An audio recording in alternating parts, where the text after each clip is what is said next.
नमस्कार। Ulcerative colitis part 1 में हमने उस बीमारी के बारे में जानकारी ली, उसके कारण, उसके सिम्टम्स और उसमें परपटी करके एक आयुर्वेदिक स्पेसिफिक कल्प कैसे उपयोग में आता है ये देख लिया।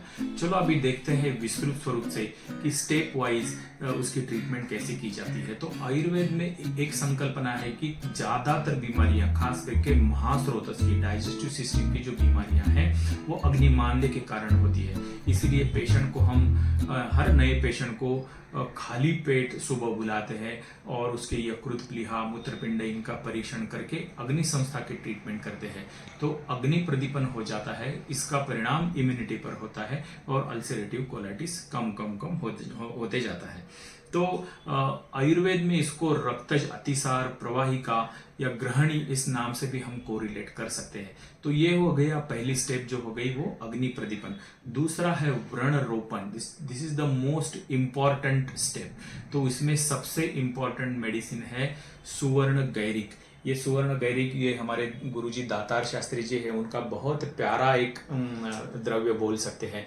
इसका पाउडर बना के हम घी में भूनते हैं और ये खाने में हम देते हैं। इसके साथ देते हैं ज्येष्ठमद चूर्ण, मोचरस, कुड़ासाल, ऐसे कुछ द्रव्य देते हैं कि जिससे व्रण रोपण हो जाता है, स्तंभन हो जाता है और वो जो व्रण है वो झट से भरने शुरू हो जाते हैं।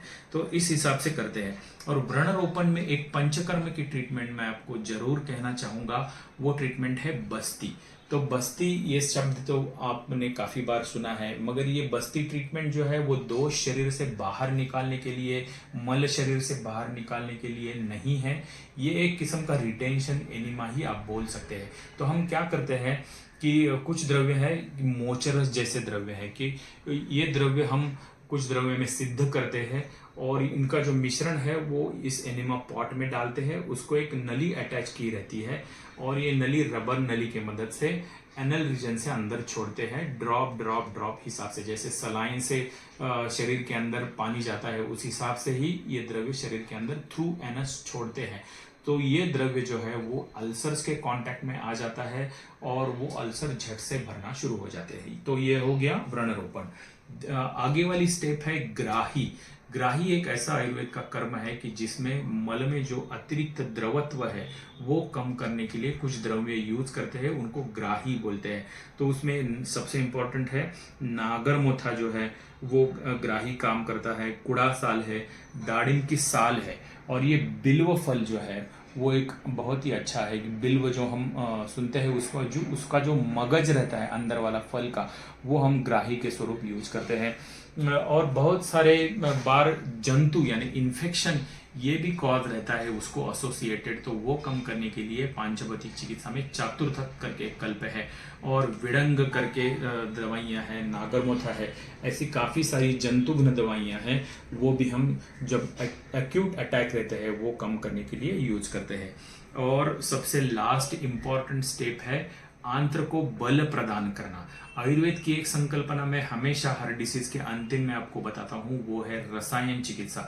और यही आयुर्वेद का वैशिष्ट्य भी है कि कोई भी ट्रीटमेंट सिम्टोमेटिक करने से, टेम्पररी करने से फायदा पूरा नहीं होता, क्योंकि आगे जाकर फिर रिकरेंस हो सकता है, पुनर्भव हो सकता है। तो वो रोकने के लिए उस व्याधि का जिस अवयव पर प्रभाव हुआ है, उस अवयव में थोड़ा जो वैगुण्य आया है वो दूर करने के लिए उस अवयव को ताकत देना जरूरी रहता है।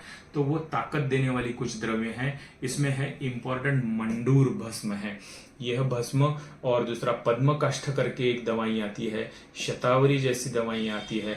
ये दवाइयाँ रसायन गुण की है, तिक्ता और कषाय रस की है। कषाय रस ऐसा है कि जिसमें पार्थिव तत्व जो है वो ज्यादा रहता है, इसलिए आंतों का जो होल्डिंग कैपेसिटी है वो सुधरने के लिए ऐसे कषाय द्रव्य यूज किए जाते हैं। तो इस हिसाब से हम होलिस्टिक ट्रीटमेंट करते हैं और अल्सरेटिव कोलाइटिस के अटैक्स जो है, सिविरिटी है, इंटेंसिटी है, वो झट से कम हो जाती है और पेशेंट को अच्छा रिलीफ मिलता है।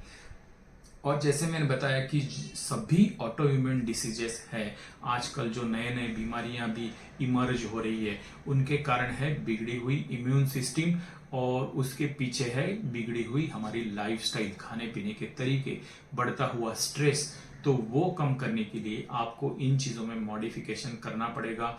तो स्ट्रेस कम करने के लिए योग, एक्सरसाइज, प्राणायाम ये अटमोस्ट इम्पॉर्टेंट है, क्योंकि बिगड़ी हुई हमारी मनस्थिति और हमारा डाइजेशन उसका कितना क्लोज रिलेशन है ये हम जरूर समझते हैं। तो वो ठीक करने के लिए आपको साइकोलॉजी पे भी काम करना पड़ता है। हमारी लाइफस्टाइल, खाने पीने के टाइमिंग्स, बे टाइम खाना पीना, ये सब चीज़ों में बदलाव करना पड़ेगा। और सबसे इम्पॉर्टेंट है ज़्यादा स्पाइसी, तीखा, नमकीन चीज़ें ज़्यादा खाना, क्योंकि ये सब तेज महाभूत या शरीर की औष्ण्य बढ़ाते हैं।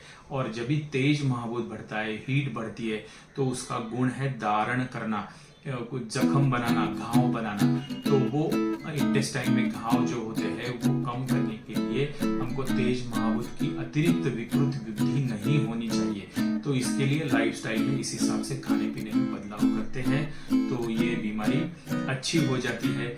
ऐसा मैं काफ़ी सारे पेशेंट के अनुभव से आपको बताता हूँ। अगर आपको ये इन्फॉर्मेशन अच्छी लगी हो